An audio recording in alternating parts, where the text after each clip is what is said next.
How many movies can you think of that bring together Batman, Superman, and Ruth Bader Ginsburg? Welcome to WatchMojo, and today we're counting down our picks for the top 10 things you missed in the Lego Movie 2. Oh my goshness, did I interrupt you brooding just now? Before we begin, we publish new content every day, so be sure to subscribe to our channel and ring the bell to get notified about our latest videos. For this list, we're taking a look at awesome references and hidden details that might have eluded you in this sequel to the Lego Movie. Keep in mind that some of these Easter eggs are tied to major plot points, so proceed with caution if you haven't seen the movie yet. Emmett, what are you doing? Hooray! See, that wasn't so bad, nothing got in. Something got in! Number 10, we're off to see the wizard.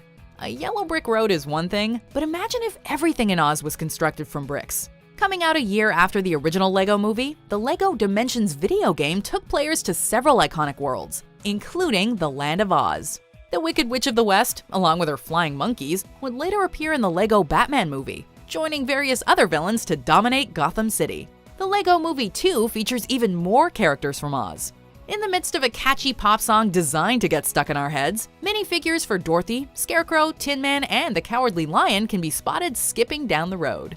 Emmett, we have a feeling we're not in Bricksburg anymore. Toto, I have a feeling we're not in Kansas anymore. Number 9, Gandalf's Last Stand. Have the young man step forward. Gandalf the Grey is one of the many familiar faces who appeared in the first Lego movie as a master builder. The wizard returns in this sequel and plays a key role in Emmett's premonition of impending doom. During his vision, Emmett sees Gandalf holding on for dear life as he's inevitably dragged down into a fearsome pit. This is of course a reference to Gandalf's confrontation against the Balrog in The Lord of the Rings: The Fellowship of the Ring. You shall not pass! Gandalf doesn't even bother saying "fly, you fools," as there's nowhere to run as Armageddon breaks out. We wonder if he'll be resurrected as Gandalf the White in the Lego Movie 3, the third part. It cannot be. Number 8, Basketball Superstars. When General Sweet Mayhem attacks, an assortment of minifigures seeks refuge in Batman's lair. Among this lineup of colorful characters are two basketball legends, NBA All-Star Gary Payton and WNBA All-Star Cheryl Swoops. Both athletes voice their minifigures in the film, but the meta humor does not end there. Payton is primarily known for his 13 years playing with the Seattle Supersonics. Shortly after leaving the Supersonics in 2003, Payton teamed up with the Los Angeles Lakers as a free agent. Ironically, the first Lego Movie included appearances from 2002 NBA All-Stars, including Payton's fellow Laker Shaquille O'Neal. Perhaps a Lego sports movie spin-off is in order. Shaq, do you know what time it is? It's game time. Number 7, Where Are My Pants? Tonight on Where Are My Pants? Outside of some archive footage, Will Ferrell doesn't make another on-screen appearance here, but he does return to voice President Business in an extended cameo.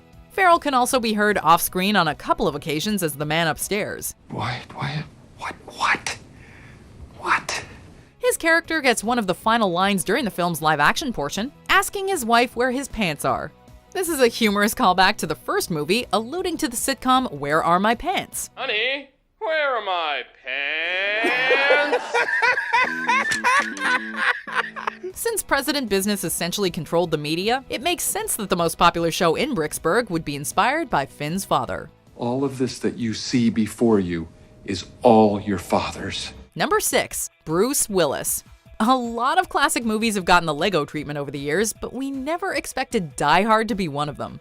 Bruce Willis voices his own minifigure in 2 scenes. When we first see him, the filmmakers poke fun at his distinctively bald head.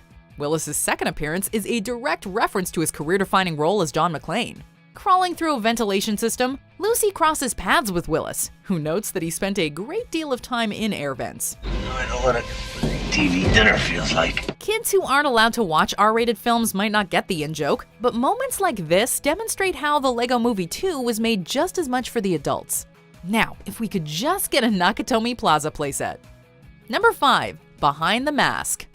I'm General Mayhem. Bring me your fiercest leader. Although much of the film takes place in the Sistar system, there are no major Star Wars cameos this time around. Perhaps because of Phil Lord and Christopher Miller's departure from Solo. General Sweet Mayhem's mask and armor kinda share a resemblance to Boba Fett's, however, albeit with a pinker flair.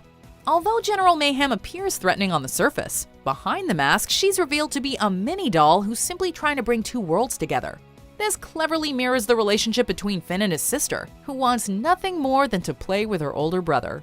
The symbolism is made even more fitting and poignant when you consider that General Mayhem is part of the LEGO Friends brand. I'm your worst nightmare. You're me when I'm late to school and I forgot my homework and my pants are made of pudding? Number 4. Time machines. What did I tell you? 88 miles per hour! Whenever we think of time travel, there are several movies and shows that immediately come to mind. Pretty much all of them are referenced in the LEGO Movie 2, as we run through a series of iconic time machines constructed out of plastic bricks.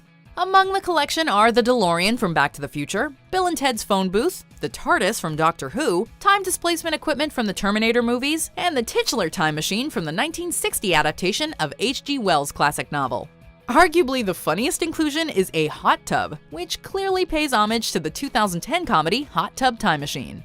Between this and Die Hard, Finn must not be taking the MPAA's rating system to heart. It must be some kind of hot tub time machine. Number 3. Justice League. I'm putting together a team.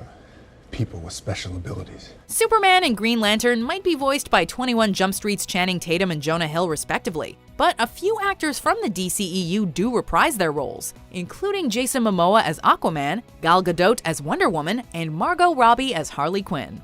The Justice League even recreates their classic lineup, although Batman is absent since he's off doing a standalone movie. Speaking of which, the film references several actors who've donned the Dark Knight's cape and cowl, from Adam West to Christian Bale. As far as LEGO Batman is concerned though, Michael Keaton will be Batman forever. I'm Batman. Also, could Batman's mustache sticker be a subtle jab at Henry Cavill's digitally removed facial hair in Justice League? Yes, ma'am. Number 2. Everything is apocalyptic. A lifetime has passed since the horrific events of Taco Tuesday. 5 years after the Duplo invasion commenced, Bricksburg has been reduced to an apocalyptic wasteland.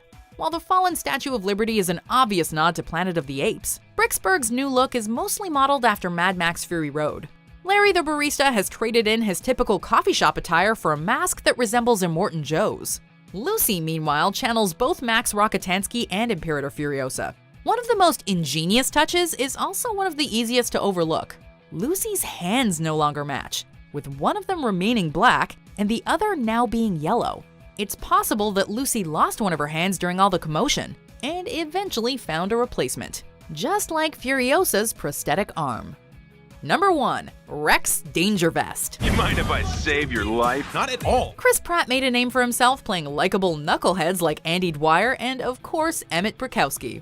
In recent years, Pratt has basically rebranded himself as an action stud.